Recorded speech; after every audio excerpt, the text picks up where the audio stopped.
yoo dandeettii qabaatee dalage namni dhoogateen jiru laayisansii baafatee horii ni qaba.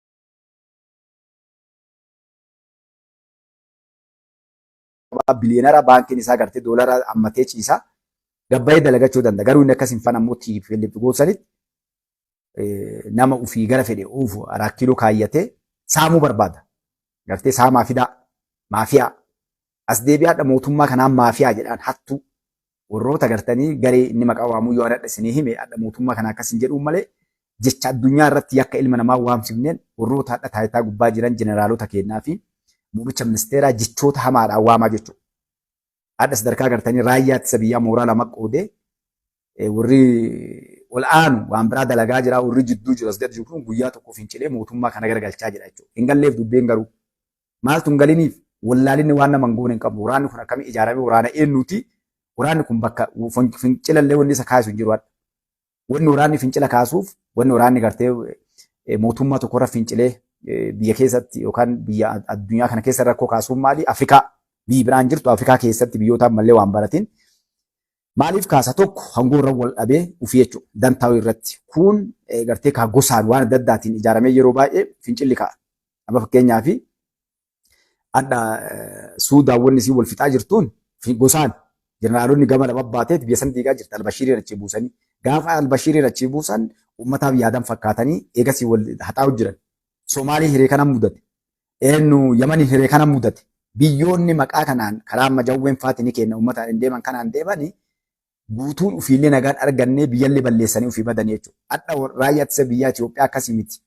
Maaliif?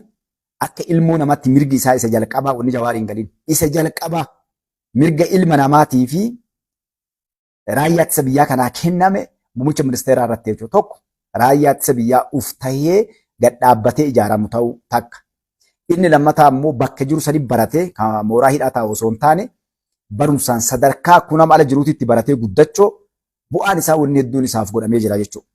Lama sadaffaan dhiibbaan kaleessa gosaan haala adda addaatiin raayyaa ittisa biyyaa Itoophiyaa keessa godhamoo dhan jiru. Martuu mirga qabdi akka amantiitti akka sabaatti akka hunnaatitti. Wanni tokko hadha fincilaas kaasu jiru kun inumaa ka arrabamaa jiru jawween karaa bade malee namni arrabsaa jiru mataan isaa eenyu raayyaa ittisa biyyaa kana wallaaloo jedhaan jechuudha.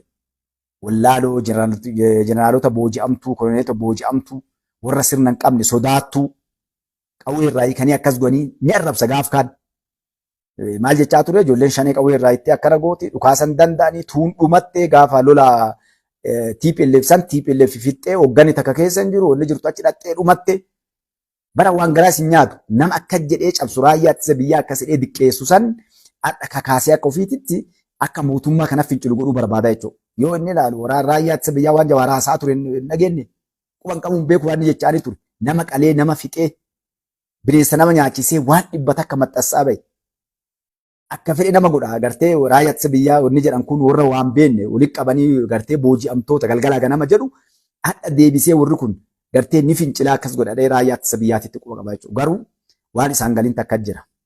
Haga inni wallaalaa ta'e siyaasaa irraa wata akka hin beenne maali?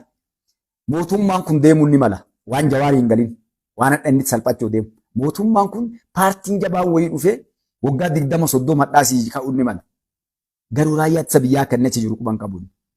Jeneraalonni hadha arrabsu kun, koloneelonni hadha inni arrabsu kun, ijoolleen hadha raayyaa ittisa biyyaatti dabalamte guyyaa tokko guyyaa isaan bakka hoogganaa dhaqanii bakka guddoo takka dhaqanii gartee boru waa dalagantu dhufa jechuudha. Ijoolleen hadha inni booji'amtoota leenjiin qabdu lablabbii godhanii baasanii waan qawwee harcaastee fiidduu gaafa TPLF akkana gootee faannoon akkana gootee shaniin akkana gootee kalee miidiyaa gubbaa ta'ee haasaa ture.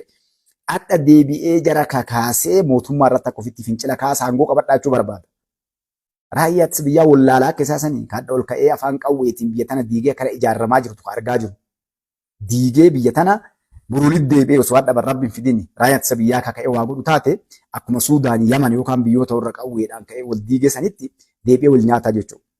Osoo jiraatellee jawu wallaala isaati malee uummanni saba tokkoo yoo ta'e waraanni yoo fincilallee kaasee waan takka jijjiiree waa jijjiiruu fida danda'a.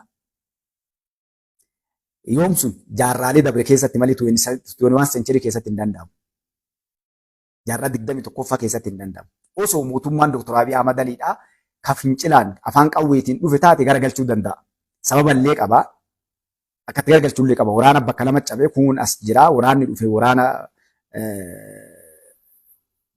kiiloo seene kun warra gadafee miidhuun nu'een nu qixa warra makalee akkasitti dhufe waa godhuu danda'a. Mootummaan hadha dhufe kun mootummaa uummanni filatee dhufe.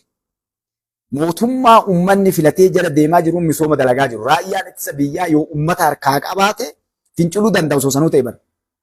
Dhaqee waa fonqolcha mootummaa Jawaar baanu kana godhuudhaan hin galleefi siyaasaan. Oluma ka'ee hadha raayyaan itti mee maaliif jedhee garagalchaa.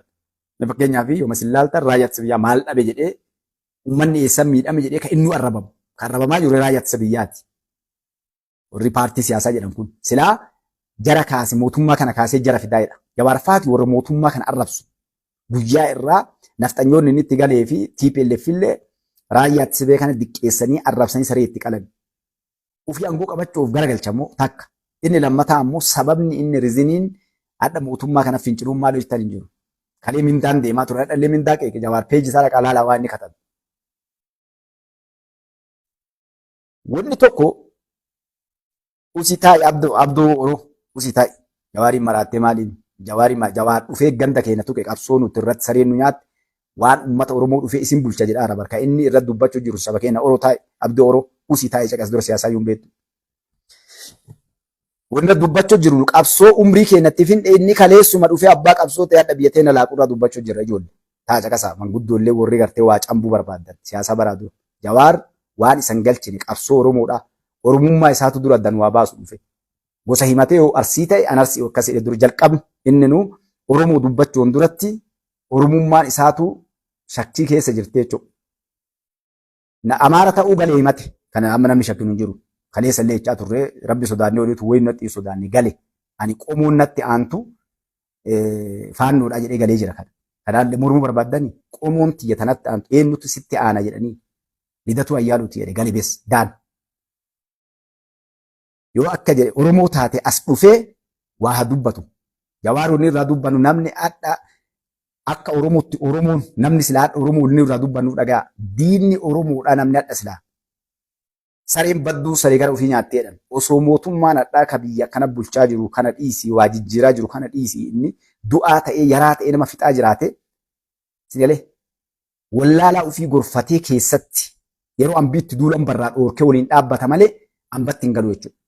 Gantuun qabdu Oromoon wanni kaleen camdhee waggaa 150-60 gabrummaa keessatti sareen nu nyaattee fi nama gartee gantuu kennaan dhaabbadhaa jedhu dhabneeti. Nama isaan dura dhaabbatee gantu jedhee achi baaseetti nu dhabneeti. Wareegamaa ganan jenne kafallee jechuu bartanii.